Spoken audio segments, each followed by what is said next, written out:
Yeah.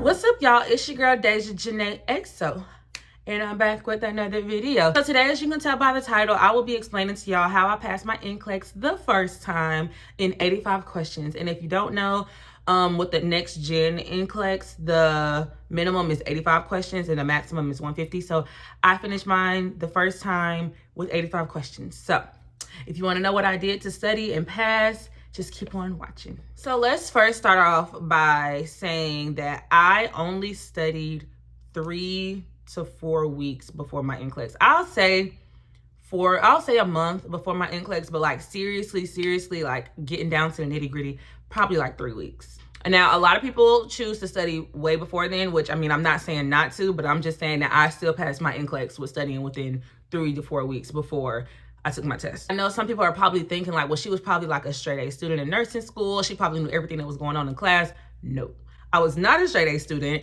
I was not the smartest in my class. I was not one of those people who always knew the answer to things. I was like the average nursing student. I wasn't the overachiever. I wasn't the know-it-all. I was the average, regular nursing student.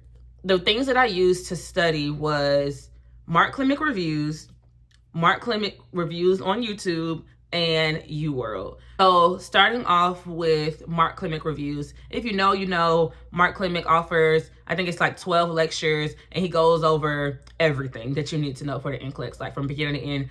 12 lectures, each lecture is like an hour and some change. They're really long, so I used to listen to mine like in the car, going to work. Anytime that I was gonna be laying down or in the car for a long period of time, that's when I would listen to them. So mostly to go to work, I would listen to them. And I feel like they were really helpful, a good refresher from nursing school. If you are not taking it as soon as you graduate, that might be a good thing for you to do or listen to his lectures, because some things that you learn your very first semester in nursing school, you still need to know for the NCLEX. So he kind of goes over everything from beginning to end, what you need to know when it comes to the NCLEX. Second thing was Mark Clinic reviews on YouTube. And on YouTube, the person who's doing the lectures is actually a woman. I can't remember her name, but her and Mark work together. So he does like the lectures, like the in-person reviews and things like that, and she does the YouTube lectures. I personally 100% think that if I did not watch her videos, I would not have passed the first time with 85 questions, because Mark Klimek, his lectures are more so like book focused, like book heavy, like actually learning the material, versus her YouTube videos are more so on test taking strategies and how to pick the right answer.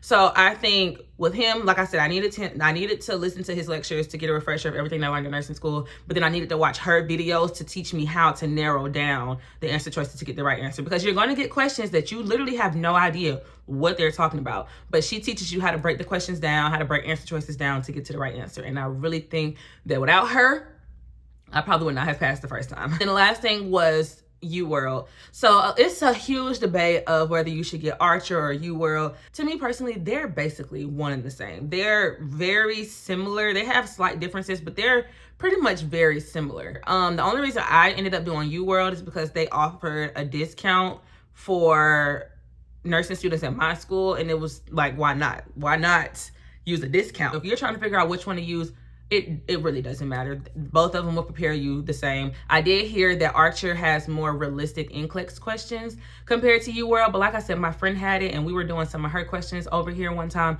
and I feel like they were basically the same type of question. The package that I bought had 3 practice NCLEX tests, and I did all 3 of them. I did one in the very beginning before I even started studying. I did one in the middle when I kind of felt like, okay, I'm kind of getting the hang of it. And then the third one, obviously, like maybe the week of my NCLEX, like maybe that Monday, and I took my test on like a Thursday or something like that. They had me on like a lesson plan, like I said, because I put in my NCLEX date. They had me on like, you need to read this many chapters, you need to take this many questions a day, yada, yada, yada.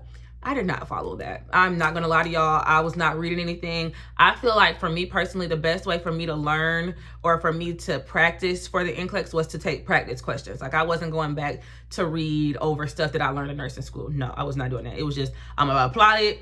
If I don't know the answer, I'm gonna read the rationale afterwards and I'll figure out why I got it wrong and I'll learn from there. I didn't do all the extra book stuff or watch videos, and I didn't do any of that. I would literally go to the gym and walk on a treadmill and just do practice questions because I was trying to get in my gym bag back then, which I still am, but that's neither here nor there. That's not what we're here for. I would just walk on a treadmill for about like an hour, 30 minutes, just doing practice questions. Anytime that I had free time, downtime at work, anything, I was doing practice questions, and I started to get more confident over time. I mean, that's just me. Everybody learns differently, but that's just how I did it. When it got closer to the NCLEX, like maybe like a week and a half before, I focused really heavy on the categories or the subjects that I had no clue what was going on. Like, a lot of the NCLEX, at least for mine, a lot of my NCLEX was delegation questions. I had some pharmacology on there, and it had some drugs on there that I had no idea what they were talking about. I had a lot of mother baby, and I had a lot of mental health stuff. And everybody, from when I talk to other people after taking their NCLEX, everybody has something different, because you know the NCLEX adapts to what you're getting wrong, because they want to make sure that you know what you're talking about. So clearly I was getting my mental health and mother baby stuff wrong, because that's basically what my NCLEX was. And then they're gonna just throw in a lot of delegation, because that's kind of like what nursing is, like delegation, prioritization, safety, things like that. So they just throw that in there because that's what you are doing as a nurse.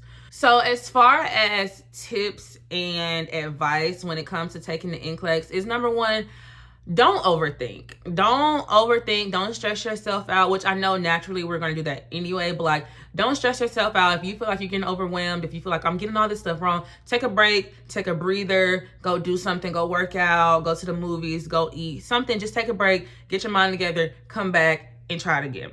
Don't get caught up in passing within 85 questions. Everybody tells you if you don't pass in 85 questions, that means you failed and yada, yada, yada. That is not true. One of my friends literally got all 150 questions and is still a nurse to this day. Passed his first time is a nurse. So don't get caught up with the whole 85 question thing, because you might get cut off at 86. She might get cut off at 87. One of my friends, she got caught up at like, I think she said she got cut off at like 91 or something like that. It was close to the 85 range. They always say prepare to get the whole 150. There are going to be things on there that you literally have never seen a day in your life. Like I said, they had meds listed that I had never even heard of in my life. To this day, probably never even seen them in the hospital. But there are going to be things on there that you don't know. Don't stress it. Just calm down. Best guess. Take your best guess. If you absolutely can't figure it out, if you can't use context clues to figure it out, best guess. Don't stress it. The last piece of advice that I have is just to stay positive, honestly. Like, just speak positivity into existence, breathe it into the air. If people who are studying for the test, they're speaking negative thoughts on it, they think they're not going to pass, ignore them. Okay, because we're not bringing any negativity in this area. You're going to pass your test the first time, even if you don't pass it the first time, because I know people who've taken it 2 and 3 times, but eventually they pass and now they're a nurse. So even if you don't pass it the first time, that's okay. Just do what you got to do, get it together, learn from your mistakes, and you're going to pass it the next time. Like, we're not going to stress out over it, but just keep the positive energy in the air. You're going to be a nurse at the end of the day. I hope this video was informative. I didn't want to make it too long. So if y'all have any other questions, just comment down below. I want to start doing more nursing videos. So hopefully this video does pretty good and it reaches a lot of people, so people can start coming to my channel for nursing related videos. But y'all make sure y'all give this video a thumbs up. If you're not already subscribed, please subscribe. And tell your friend to tell a friend to tell a friend to subscribe. But I will go ahead and end this video here. So I will see y'all in my next one.